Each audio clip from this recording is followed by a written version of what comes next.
Kazino əhvalatı yəqin ki, çoxlarına məlumdur. Söhbət Azərbaycanda kazinoların, gecə klublarının fəaliyyətinin bağlanmasından, kazino əməliyyatlarında İlham Əliyevin külli miqdarda pul uduzmağından gedir. İlham Əliyevin adının kazino əhvalatında hallanması əlbəttə ki, təsadüf deyildi. Onları rəqsə dəvət edə bilərsiniz.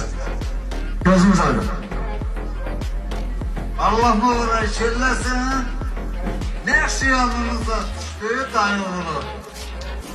Kaloğlu biraz varırdı, dayıoğlu kasım. Kasımın da kafasını alayım, varının da. Varın da var yoxlar ki.